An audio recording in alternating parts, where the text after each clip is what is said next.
नमस्ते दोस्तों। तो फिर स्वागत है आपका स्टडी विद सुंदर में। और आज हम टॉपर्स की कॉपी के बारे में चर्चा करेंगे। और हमारे सामने आज टॉपर्स का नाम है ऐश्वर्या वर्मा। आप इसे ऐश्वर्या देख के लड़की ना समझें, ये लड़का है। और इन्होंने यूपीएससी में जो 2021 में है वो फोर्थ रैंक लाए हैं, चौथी रैंक है। और इनका जो टेस्ट जनवरी 2021 में ही दिया था। तो क्योंकि जनवरी में इसका अभी मेंस चल रहे थे, कोरोना की वजह से लेट है 21 में, और ये 21 के ही टॉपर हैं। तो हम इसी की कॉपी के बारे में जानेंगे। और हम यहाँ इन कॉपी को देखने का ये हमारा नज़रिया नहीं रहेगा कि पूरी कॉपी पढ़ रहे हैं, क्योंकि इतना टाइम ज़्यादा लग जाता है इसमें, 1 घंटा करीब। मेरा ये रहेगा कि टॉपर्स मतलब इतने अच्छे नंबर कैसे ले आते हैं, वो क्या क्या इंक्लूड करते हैं, हम भी ऐसा क्या सुधार करें, क्या इंक्लूड करें तो टॉपर्स हैं हो सकते हैं। मुझे सही पूछा जाए तो मुझे सबसे अच्छी कॉपी इन ऐश्वर्या राय की लगती है।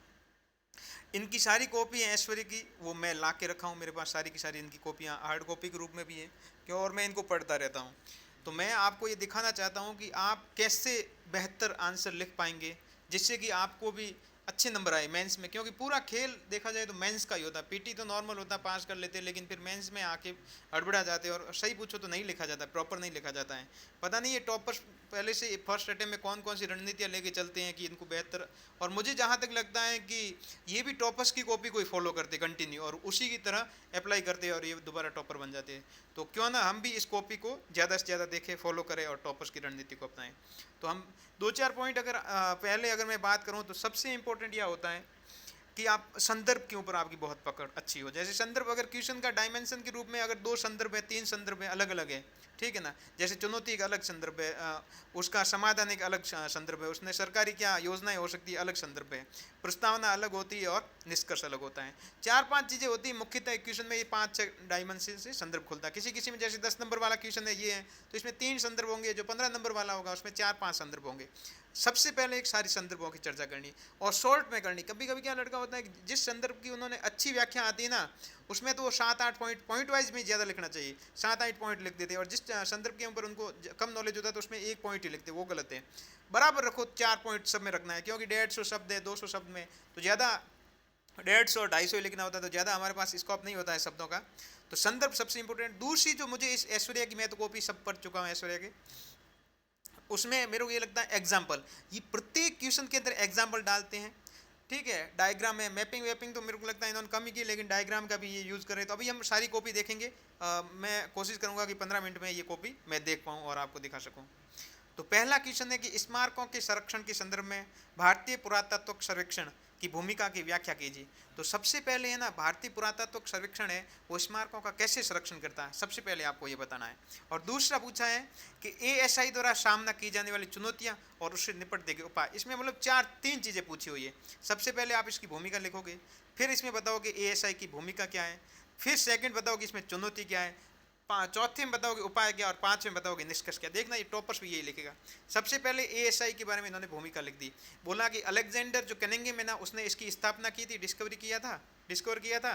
और ये हेरिटेजों के अंडरस्टैंडिंग द इंडियन कल्चर और हेरिटेज का ख्याल रखता है, इतना बता दिया इन्होंने। अब दूसरा है कि जैसे एएसआई की भूमिका, तो इन्होंने देखो रोल सीधा लिख दिया, रोल है।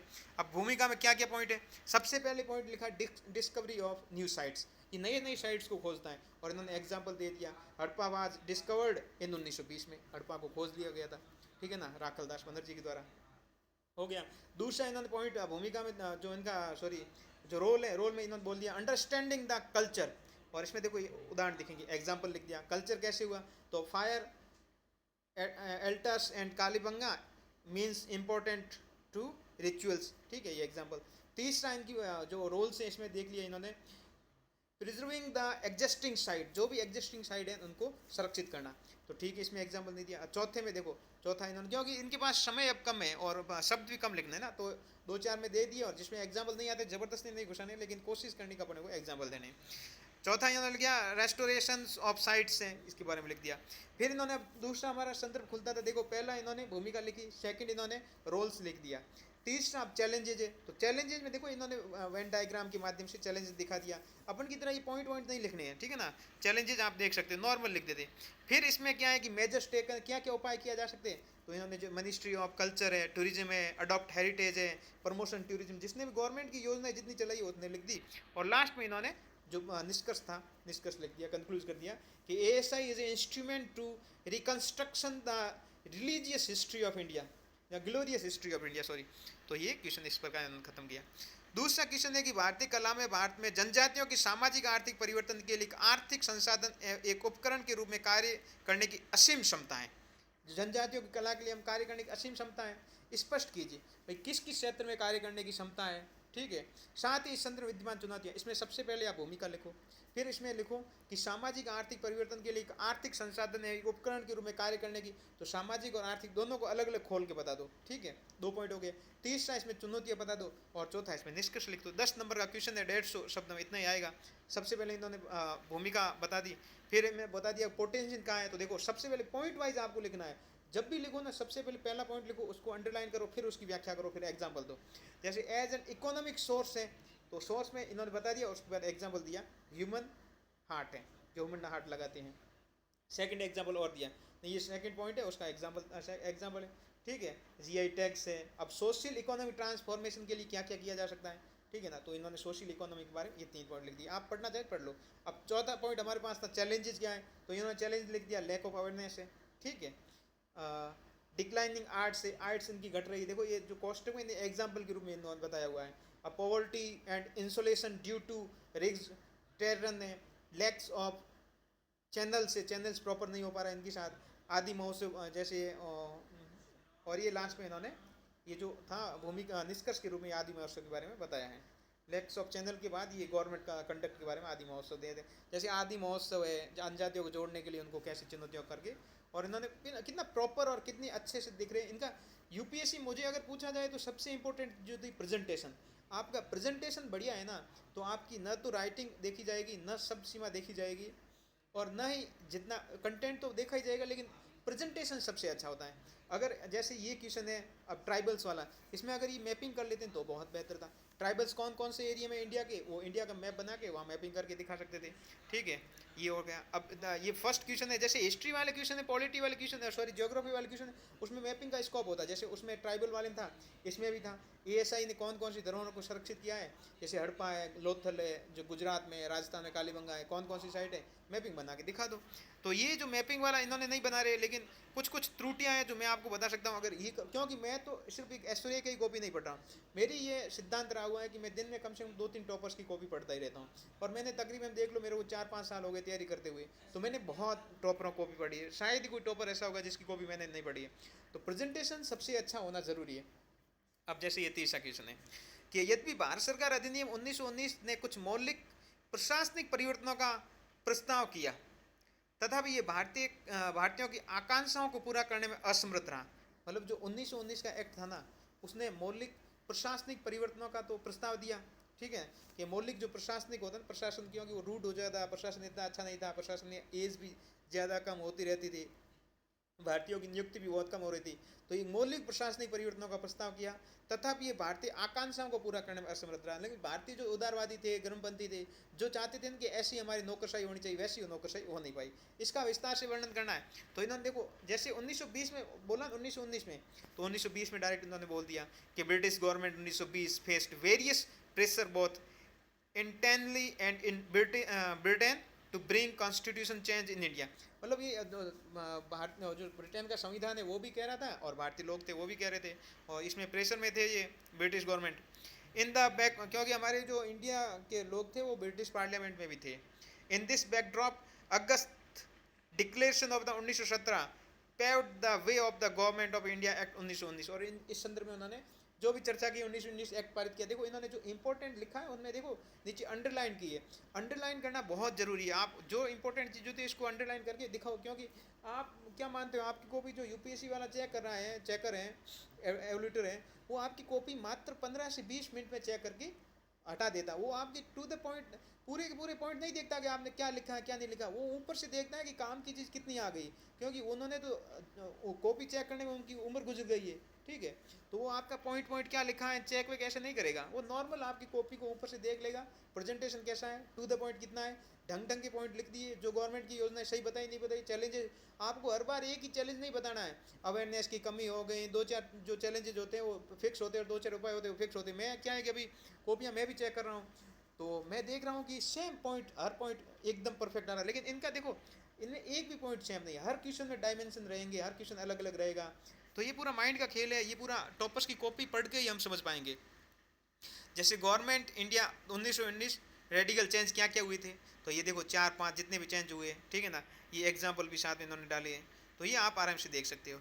फिर है हाउएवर इट रिमेन रिमेन शॉर्टेंस, ऐसा कुछ लिखा हुआ है, ठीक है ना, remained shorts on the demands, मतलब इन्होंने अच्छा डिमांड को कैसे पूरा नहीं किया, तो वो इन्होंने कैसे नहीं पूरा किया। जैसे सेल्फ गवर्नमेंट्स का इन्होंने बोला हुआ था, वो नहीं मिली थी सेल्फ गवर्नमेंट्स। सिविलाइज एज था, सिविलाइजेशन एज था, तो एज का इन्होंने कम का कर रखा था, इन्होंने बोला एज बढ़ानी चाहिए, ये भी इतना प्रॉपर नहीं हो पाया था। इफेक्टिव वीटो वाला पावर था, वो भी उनके पास रह गया था। गिवन इंपॉर्टेंट पोस्ट है, पोस्ट जो इंपॉर्टेंट थे वो तो अपने पास ही रख लेते थे। और रोलेट जैसे जलियांवाला बाग जैसे कांड हुई, जैसे ये सब एग्जाम्पल है। तो ये आप अगर यहाँ से बताओगे तो ये क्वेश्चन समाप्त होता है, सारे डायमेंशन खुल जाते हैं। अब यहाँ क्वेश्चन है कि प्राय विस्तृत संघर्ष के रूप में ज्ञात कोरियाई युद्ध के दूरगामी प्रभाव थे, स्पष्ट कीजिए। अब कोरियाई युद्ध कब हुआ था, तो इन्होंने बता दिया, देखो कि 1952 से 53 के बीच में कोरियाई युद्ध हुआ था, ठीक। उसके बाद नॉर्थ कोरिया और साउथ कोरिया के 38 समांतर पैरेलल लाइन थी, वो भी बता दिया।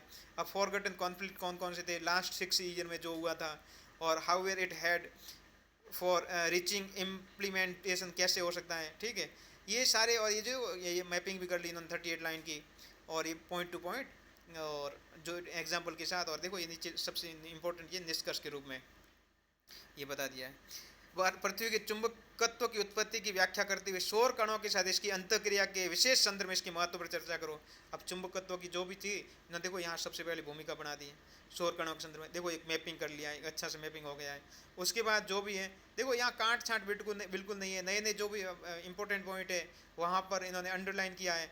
और नया जैसे टॉपिक होता है, देखो नया टॉपिक कैसे लिख रहा है, दूसरा डायग्राम किया, ये देखो सोलर पैनल में पृथ्वी में कैसे कैसे हो रहा है, इंट्रैक्शन विद सोलर पार्टिकल्स क्या हो रहे हैं, ठीक है। और जैसे अरोरा है, अरोरा ऑस्ट्रेलिया से, अरोरा बोरलिस है, इसके संदर्भ में पूरा पूरा, और लास्ट के अंदर पूरा निष्कर्ष दिया। निष्कर्ष देना और जो भूमिका लिखनी है वो तो हर क्वेश्चन में नेसेसरी है। 2-4 अगर ज्योग्राफी क्वेश्चन है तो डायग्राम पढ़ने की है, हिस्ट्री का भी होगा, इकोनॉमी का भी होगा, उसमें अगर आपको जहाँ भी संभावना लगे डायग्राम की, जहाँ आपको लगे कि भाई कोई इतना ज़्यादा इश्यू नहीं है और अपन को डायग्राम ही खोलना, संदर्भ दिखाना, तो वहाँ वैन डायग्राम के माध्यम से दिखा लो। भारत में बांध सुरक्षा से संबंधित चुनौती पर चर्चा करते हुए दूर करने के लिए बांध पुनर्वास और सुधार परियोजना की क्षमता पर प्रकाश डाला। अब बांधों के संदर्भ में जो ये चुनौतियाँ हैं, बांधों की चुनौतियाँ क्या होगी भाई, बांधों की ये तो बहुत पुराने हो गए हैं और आवश्यकता से अधिक पानी का स्टोर किया जा रहा है। आजकल जलवायु परिवर्तन में कभी कभी बाढ़ बहुत ज़्यादा होती है, ठीक है ना, बांध टूट जाते हैं। 4-5 चुनौतियाँ हैं बांधों के संदर्भ में, और तो ज़्यादा है नहीं, कोई ज़्यादा रजिस्टर्ड बांध नहीं है, ठीक है ना। जनधन की हानि हो जाती है, वहाँ पर पुनर्वास का काम इंपॉर्टेंट हो जाता है, क्योंकि एक बार बाढ़ टूट गया तो नज़दीक वाले लोग डूब जाएंगे, तो वो पहले से ही कैसे उसको संभाल के रखे। 2-4 ये चीज़ें रहेगी। इन्हें दूर करने के लिए बांध पुनर्वास और सुधार परियोजना की क्षमता। अब ये इसमें क्या क्या सुधार, इसके लिए कौन कौन सी कमेटी बैठी हुई, इसमें कमेटी भी इंपॉर्टेंट हो जाती है, इसमें क्या क्या सुधार किया जा सकता है, गवर्नमेंट ने कौन कौन सी स्कीम लॉन्च कर चुकी है, और भी इसमें क्या अभी तक सुधार करने की आवश्यकता है। क्योंकि ये जो मुल्ला पेरियार बांध केरल वाला और तमिलनाडु के बीच में आता है, वो टूट गया था, बाढ़ उसमें तमिलनाडु की बहुत भारी आई थी, तो उसके संदर्भ में ये बहुत ज़्यादा क्वेश्चन हर साल ये रिपीट हो रहा है, विजन ये रिपीट करता है ये। तो सबसे बंदे इन्होंने 20 मेजर रिवर्स की बात कर ली है, ठीक है। उसके बाद ये various network of dams are created to utilize this potential, ठीक है। इसमें जो बात कौन से है, तो इंदिरा गांधी सागर है, नर्मदा पे है, इंदिरा सागर है, ये रिहिंद है, महंत महानदी पे, नागार्जुन सागर है, कृष्णा के ऊपर है। अब इसके अंदर चैलेंजेस क्या है, चैलेंजेस जो भी है, मुल्ला पेरियर बांध, मैंने बोला ना ये बांध है, तो इसमें देखो ये इंपॉर्टेंट अंडरलाइन कर दिया। इश्यूज ऑफ डैम सेफ्टी में क्या क्या है, देखो एग्जाम्पल्स भी इन्होंने, जैसे उत्तराखंड फ्लड 2021 आ गई थी, और एग्जाम्पल ही बहुत ज़्यादा देते हैं। ड्रिप्स प्रोजेक्ट था, इसके बारे में पूरा बता दिया था। ड्रिप्स में क्या क्या ये जो इनके अंदर कंपोनेंट है ड्रिप्स के, ठीक है ना, उसके ये अलग से सब एडिंग बनाकर और बिल्कुल प्रेजेंटेशन अच्छे के रूप में इन्होंने दिखाया और ये ख़त्म किया इन्होंने। जैसे एक है CCD है, कार्बन कंपनसेशन डेप्थ है, ठीक है ना, तो इसके संदर्भ में एक क्वेश्चन जैसे आया हुआ था कि इसका क्या अभिप्राय है, तो अभिप्राय से मतलब परिभाषा आप इसको दे दो। साथ ही मानवजनित तापन के कारण इस गहराई में हुई वृद्धि के निहितार्थों के, इसमें क्या क्या निहितार्थ हो सके, इसमें क्या क्या दुष्परिणाम होंगे, उसके बारे में पूछा हुआ है। इन्होंने देखो डायग्राम के रूप में बताया कैसे कैसे ये घट रहा है, ठीक है। और जो भी इसमें इम्प्लीकेशन है, तो इंक्रीजिंग एसिडिटी ऑफ सीज हो गए, अम्लता, समुद्र की अम्लता बढ़ रही है, affecting the habit of culture है, जो है ना मानव जाति का हैबिटेट है, उनका क्रिएचर का जो इफेक्ट हो रहे हैं वहाँ पे। ये जैसे है ना कैसे पहले ये सही था, और उसके बाद जैसे जैसे ये रिड्यूस कैसे हुआ, एग्जाम्पल क्या ये डायग्राम के रूप में, ये मैपिंग के रूप में दिखा रहे हैं। ये ज़्यादा पॉइंट नहीं देते, 3-4 पॉइंट मैक्सिमम, 3-4 पॉइंट हर एस्पेक्ट दे देते हैं। और उसके बाद कोप 60 है, यूनेपसी है, ग्लास को समिट है, इनमें क्या क्या सुधार हुए वो इन्होंने लिख दिया है। सामाजिक गतिशीलता की अवधारणा और समानता के साथ इसके संबंध की व्याख्या करते हुए इसने सुनिश्चित करने वाली बाधाओं के बारे में बतानी है। जो सामाजिक गतिशीलता की अवधारणा क्या होती है, सामाजिक गतिशीलता क्या है, तो इन्होंने देखो यहाँ डायरेक्ट बता दिया कि social mobility reference to the ability of the next generation move of the social economic ladder and the improvement the standard of living है। ठीक है, समानता के इसके संबंध की व्याख्या कीजिए, इसके समानता के साथ क्या क्या संबंध है उसकी व्याख्या करना है, इससे सुनिश्चित करने में आने वाली बाधाओं का उल्लेख करना है। तो इक्वलिटी के लिए रिलेशन क्या क्या है, तो इन्होंने example with example with mappings, देखो कितना ज़बरदस्त बनाया हुआ है। आप अगर इसको अच्छे से पढ़ोगे, क्योंकि मैं ये आपको टेलीग्राम पे भी दे दूंगा और अपने यहाँ भी ऐड कर लूँगा, यूट्यूब पे भी PDF के रूप में, जो मेरा ये वीडियो इसके अंदर ही, तो यहाँ आप 1-2-4 जगह से आराम से डाउनलोड कर सकते हो, इसको आराम से पढ़ सकते हो। और अगर हो सके तो ज़्यादा से ज़्यादा आप इस चैनल को, अगर पसंद आ रहा है आपको, तो शेयर भी कर लो, सब्सक्राइब भी कर लो, और लाइक भी करना, लाइक भी कर लो, कमेंट भी देना, कमेंट दे दो, थंबनेल है तो हाँ वो घंटी वाला बटन भी दबा सकते हो, ताकि क्या है कि ये नोटिफिकेशन ज़्यादा से ज़्यादा लोगों के पास जाए और मुझे भी एक मोटिवेशन मिलता रहे, मैं भी आपको कंटिन्यू ये वीडियो देता रहूँ। इस संदर्भ में ये बात कर ली। अब जैसे इसमें है ना WEF की रिपोर्ट क्या है, क्या क्या स्टैंडर्ड है, वो आप निष्कर्ष के रूप में दिखा सकते हो। हाल के दशकों में जनसांख्यिकी परिवर्तनों को देखते हुए क्या आपको लगता है कि भारत में 2 बच्चों की नीति की आवश्यकता है? तो बिल्कुल ऐसी कोई नीति की आवश्यकता नहीं है, और वैसे भी अब जनसांख्यिकी परिवर्तन नेगेटिव रूप में जा रहे हैं। इस मुद्दे से संबंधित बहस के विभिन्न पहलुओं के आलोक में चर्चा करो। तो इसमें जैसे ये मुद्दा आया कहाँ से था, तो NFHS से आया था, नेशनल फैमिली हेल्थ सर्वे 5 से आया हुआ था, ठीक है ना। तो इसमें डायरेक्ट वहीं पहुंच गए हैं। टू द पॉइंट कैसे लिखा जाता है वो आप ऐश्वर्या से सीख सकते हो। 2 चाइल्ड पॉलिसी के बारे में, आर्ग्यूमेंट इन फेवर, फेवर में क्या क्या है, देखो मैपिंग के माध्यम से, जैसे बिहार में 3.1 फर्टिलिटी रेट है, यूपी में 2.7 है, लेकिन देखो दक्षिण के राज्य वहाँ 1.7 और 1.9 ही है, और धीरे धीरे प्रत्येक राज्य में गिरती जा रही है, और अब 1.9 के करीब फर्टिलिटी रेट आ चुकी है, ठीक है। तो अभी इतनी कोई आवश्यकता नहीं है, पर आदर्श जो है वो 2.1 का है। उसके बाद इसमें अगेंस्ट में कौन कौन से हैं, तो अगेंस्ट में इन्होंने 2 दे दिए। देखो कई कई लड़के होते हैं भावनाओं में डूब जाते हैं और अगेंस्ट में बोलते ही 5-7 ले आएंगे। मैं खुद होता था पहले 20 ही ले आता हूँ। मेरे को क्या है, पॉइंट अगर बोलते हैं तो मैं सेलेक्ट करने के इधर से उधर से जोड़ के नहीं, जो इंपॉर्टेंट 2 पॉइंट है वो काफ़ी है, ठीक है ना, इतना ही आपके पास स्कोप रहता है। उसके बाद मैपिंग करो, आप एक एस्पेक्ट को अच्छे से मत दिखाओ, क्योंकि कभी कभी क्या है, कोई अति होती है ना, अति सर्वत्र वर्जित बोला गया है, अति कहीं भी नहीं करनी चाहिए। आप सबको संतुलित रूप से ले लो। दिनकर की एक पंक्ति भी आपको सुनाना चाहता हूँ, सब अगर संतुलित होंगे तो कितना बढ़िया होगा, कि जब तक मनुष्य का ये सुख भाग नहीं सम होगा, समित न होगा कोलाहल, और युद्ध संघर्ष नहीं कम होगा। उसकी प्रकार है ना, आपको सबको लेके चलना चाहिए, एक को नहीं लेना है। जैसे अभी क्वेश्चन है कि वैश्वीकरण अद्वितीय रूप से दक्ष है, परंतु अब तक अत्यधिक अन्यायपूर्ण रहा है। मतलब वैश्वीकरण दक्ष तो है, लेकिन अन्यायपूर्ण वैश्वीकरण कैसे रहा है? अन्यायपूर्ण ऐसे रहा है कि वैश्वीकरण में कई ऐसे देश हैं जो पिछड़ गए हैं, महिलाओं को अभी भी अधिकार नहीं मिल रहा है, जनजाति है जो सबोल्ट हिस्ट्री आ रही है अब नई नई, उसके जो पीछे अंदर एस्पेक्ट है उनको सबको हक नहीं मिल रहा है। और वैश्वीकरण से देखा जाए तो देखो अब नई नई सोशल मीडिया आ गई, तो वहाँ बच्चों के ऊपर कितना गलत इफेक्ट पड़ रहा है। तो ये है कि अन्यायपूर्ण रहा है। भारत जैसे विकासशील देशों के संदर्भ में इस कथन की चर्चा करनी है। तो वैश्वीकरण की सबसे पहले तो उन्होंने बता दिया। देखो सबसे पहले वैश्वीकरण की परिभाषा देनी, फिर अद्वितीय और दक्ष कैसे रहा, तो ये थोड़ा 1-2 पॉइंट दे दो, फिर ये अन्यायपूर्ण कैसे रहा बता दो, और फिर है ना इसमें विकासशील देशों के संदर्भ में 2-4 पॉइंटों की चर्चा करनी है तो बता दो। तो ग्लोबलाइजेशन इन इफेक्ट में क्या क्या है, कि प्रोवाइडेड न्यू ट्रेड्स एवेन्यूज है, जैसे न्यू मार्केट है, न्यू रिसोर्सेज है, न्यू डिमांड है, increase the choice of consumes है। अब पहले क्या है कि आप 1-2 आइटम्स खा पाते थे, लेकिन आज आपके अंदर जैसे शहरों में रहते हो तो जो पैक फूड्स होते हैं, रेडी फूड होते हैं, वो कुछ भी खा सकते हो। Can help in propagations and arts from through the globes, art के जो रूप हैं उनको आप प्रचार करने के रूप में यूज़ कर सकते हो। Help in tech, note of comparative advantage है, labour in case of India, ये जैसे एग्जांपल दे दिया यहाँ पर, ठीक है ना। तो इस प्रकार आप देख सकते हैं how it has been injustice for, कैसे है कि ह्यूमन जेनेसिएशंस एंड के संदर्भ बताया हुआ है। फिर ट्रेड हैज़ बीन मतलब बराबर नहीं, असमान ट्रेड हो रहा है। इस यूज़ ऑफ डेप्ट ट्रैप हो जाए, जैसे चाइना जैसे देश है वो डेप्ट ट्रैप के रूप में फंसा रहे कई लोगों को, ठीक है। अब जैसे अब 11वां क्वेश्चन, ये कहना पूर्णतः गलत नहीं होगा कि भारत में कला ही धर्म है, धर्म ही कला है। इसके संदर्भ में अपन को चर्चा करनी थी। तो ये क्वेश्चन मैं आपको अब क्वेश्चन नहीं पढ़ूंगा, ऊपर ऊपर से 5 मिनट में खत्म करते हैं।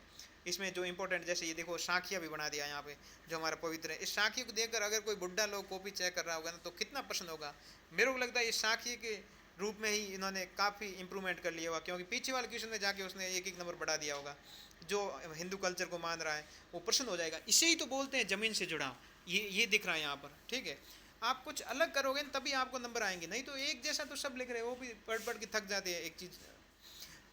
इस पर जो मूर्ति कला के अंदर जैसे एग्जाम्पल दे दिया, देखो नटराजन जो हमारे चोलों की है, शिव जी की है। अब शिव जी की नटराजन दिया है तो देखो कितना अच्छा दिया है। जो भी अब धर्म से जुड़ा हुआ लोग इसको कॉपी को चेक करेगा वो बड़ा पसंद हो जाता है। तो इस चीज़ों को आप ध्यान रखो। यात्रा के संदर्भ में पूरा बताया है, ठीक है। के वे मूवमेंट है, इसमें जो भी है जितना भी है इन्होंने दिखाने की कोशिश की है, ठीक है। फिर राष्ट्रीय आंदोलन के प्रारंभिक वर्षों में संगठनात्मक रूप से इससे दूर रहने के बावजूद देश के विभिन्न हिस्सों में मजदूर वर्ग के बाद में राष्ट्रीय आंदोलन में प्रभावशाली रूप से भाग लिया था। तो कैसे कैसे लिया, तो ये आईने सिंह के संदर्भ में बता दिया, ठीक है। और उसके संदर्भ में फिर है ना, despite this working class participation was seen as various instance, कौन कौन से सेक्टर में थे, ठीक है ना, वो दिखा दिया है। उसके बाद गवर्नमेंट रेस्पॉन्स क्या था, गवर्नमेंट रेस्पॉन्स को इन्होंने डायग्राम के रूप में दिखाने का प्रयास किया है, ठीक है। लेबर का मूवमेंट है। फिर लॉर्ड रिपन द्वारा किए गए कुछ शुरुआती उपायों ने इंग्लैंड की उदार परंपरा में भारतीय के विश्वास को पुनर्बहाल किया, तथापि इसके कार्यकाल में औपनिवेशिक नौकरशाही की रूढ़िवादी मानसिकता में महत्वपूर्ण बदलाव नहीं आया। यहाँ बिल्कुल बदलाव तो नहीं आया था, लेकिन रिपन ने तो बहुत अच्छे अच्छे काम किए थे। जैसे वर्नाक्युलर प्रेस एक्ट है तो उसको दोबारा हटा लिया था वहाँ से, और फैक्ट्रीज एक्ट में बच्चों को या महिलाओं को कम समय लिमिटेड समय में काम करना था। ऐसे बहुत अच्छे अच्छे सुधार किए थे। और उसमें अभी नौकरशाही को बदल नहीं पाए थे, क्योंकि नौकरशाही तो आज भी वैसे की तस है, तो वहाँ क्या बदलेंगे, ठीक है। तो ये सुधार कौन कौन से थे ये इसमें दिखा दिए गए हैं। एज 19 मैंने बोला ना, कम एज में कर लिया था। और सॉरी, जो यूपीएससी के संदर्भ में जो ICS होता था उसको भी उन्होंने एज बढ़ाई थी। ये हैं। चलो, स्वतंत्रता अवधि में नए सामाजिक आंदोलन ने अन्याय के विरुद्ध समाज को जागरूक बनाने में महत्वपूर्ण शुरुआत की और भारत में लोकतंत्र की अवधारणा को सुदृढ़ किया। बिल्कुल कैसे किया ये इन्होंने दिखा दिया। जेंडर बेस्ड मूवमेंट है, देखो एक कितने एग्जाम्पल हैं, ठीक है ना। एनवायरमेंट मूवमेंट है, इसमें चिपको मूवमेंट भी शामिल हो गया। सुंदरलाल बहुगुणा को लाए। दलित मूवमेंट के अंदर भी इन्होंने अच्छा प्रयास किया है। चाइल्ड प्रोटेक्शन मूवमेंट है, कास्ट बेस्ड मूवमेंट है, ये सारे मूवमेंट है। गवर्नमेंट मूवमेंट है, ट्राइबल मूवमेंट है, ठीक है ना। और मूवमेंट में देखो कितना अच्छा से इन्होंने प्रेजेंट करने की कोशिश की है। ऑस्ट्रेलिया और संयुक्त राज्य अमेरिका जैसे देशों में बार बार और प्राय विनाशकारी वन अग्नि के क्या कारण है। अभी ऑस्ट्रेलिया में वन अग्नि लग गई थी बहुत भयंकर, तो ये भी क्वेश्चन बना है। क्या भारत को इन घटनाओं से कोई सीख लेनी चाहिए, विस्तार व्याख्या कीजिए। अब इसमें देखो कितने डायमेंशन खुल रहे हैं। इसमें संदर्भ सबसे पहले तो प्रस्तावना आएगा, उसके बाद बार बार जो आग लग रही है उसके कारण क्या है। तीसरा, भारत को क्या सीख लेनी चाहिए। चौथा, भारत ने क्या उपाय किए हैं, ये विस्तारपूर्वक बताना है। पाँचवा है, उसमें निष्कर्ष के रूप में दे सकते हो। तो जनवरी 2020 में ये आग लगी थी, बता दिया। रीजन क्या क्या थे, तो dry regions coupled with climate change leads to ignition से, ठीक है। इन्होंने मैप बनाया।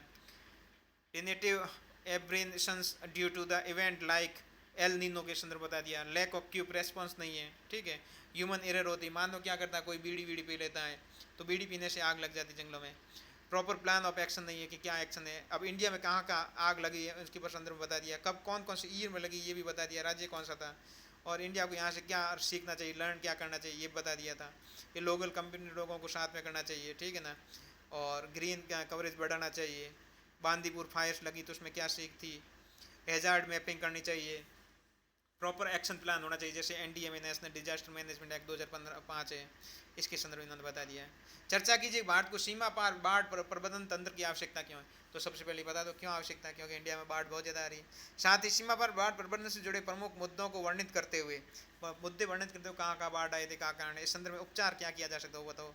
तो इन्होंने देखो यहाँ मैपिंग कर ली पूरा, ठीक है। Needs of cross border flood management क्यों आवश्यकता है, इन्होंने आवश्यकता यहाँ बता दी है, ठीक है।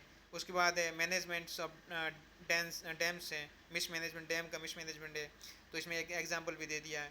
टाइमली इंफ्रास्ट्रक्चर है। अब इश्यूज़ क्या है, इश्यूज़ के संदर्भ में भी एग्जांपल के थ्रू दिखा दिया है। रेमिडेंस मेजर्स क्या, उपाय क्या कर सकते हैं, उपाय के बारे में ये 2-4 पॉइंट देखो इंपॉर्टेंट है, तो अंडरलाइन करना है। नीचे निष्कर्ष, निष्कर्ष कितना छोटा दिया देखो। आप ये ध्यान रखो कि निष्कर्ष और भूमिका बड़ी नहीं है, 3-3, 4-4 लाइन की ये होनी चाहिए। भारत में जल संसाधनों का ह्रास एक भू जलवायु घटना के साथ साथ कुछ अदूरदर्शी सरकारी नीतियों का परिणाम है। बिल्कुल सही बात है। नीति आयोग की रिपोर्ट है 2030 में क्या होना चाहिए, क्या है नहीं है, ठीक है ना। और ये क्लाइमेट चेंज से संबंध में जो भी इंपॉर्टेंट है, डायग्राम कितना बेहतर बनाया है। शॉर्ट साइट्स गवर्नमेंट पॉलिसीज़ हैं इसके संदर्भ में। ये आप अगर नए बच्चे हो तो इन चीज़ों को नोट करो, इनको लिखने का प्रयास करो। वे फॉरवर्ड लिखना कैसे जा सकता है, कैसी जगह बचाई जा सकती है, ये चीज़ें हैं। प्रमुख स्थल मंडी प्लेटें कौन सी है, प्लेटें किस और क्यों गति कर रही है। तो ये देखो प्लेटों के संदर्भ में इन्होंने मैप तो कुछ खास नहीं बनाया है, लेकिन आप खुला खुला मैप बनाने की कोशिश करो। जरूरी नहीं है जो टॉपर्स ने किया वैसा ही अपन को, अपन इससे भी बेहतर कर सकते हैं, ठीक है। ये मैपिंग कर लिए। मेरे को लगता है मैंने इस क्वेश्चन को पढ़ा था, मेरे को इतना कोई खास नहीं लगा था, लेकिन मैपिंग की वजह से इनको अच्छे नंबर आ गए होंगे। संवैधानिक रूप से घोषित पंथ निरपेक्षता और भारत में से व्यवहार में लाने के लिए एक व्यापक अंतर मौजूद है। क्या आप इसे सहमत हैं? प्रासंगिक तर्कों के साथ पुष्टि कीजिए। तो ये में आर्टिकल 25 से 28 है, ठीक है। 1976 में 42वां संविधान एक्ट हुआ है, इसमें जो आर्टिकल 15 है इसके संदर्भ बता दिया है। However these are various issues seen is practice में क्या क्या है। तो ये 2002 में गोधरा कांड है, ठीक है। फिर है सेक्युलर इश्यूज इन पंजाब है, मॉब लिंचिंग के संदर्भ में इन्होंने बता दिया था। वोट बैंक के लिए जो पॉलिटिकल मोबिलाइज किया जाता है वो बता दिया है। और ये क्या लिखा है, थोट लो सेशन है क्या, मैं समझ नहीं रहा हूँ। हाउएवर जो भी इन्होंने बताना था और बता के ख़त्म किया। तो इस प्रकार ये इन्होंने 20 क्वेश्चन सारे के सारे लिखने का, और सब क्वेश्चन लिखे। तो आप भी सारे के सारे क्वेश्चन लिखिए, बेहतर लिखिए, अच्छे से लिखिए। जो भी त्रुटि रह जाती है उसे सुधार कीजिए।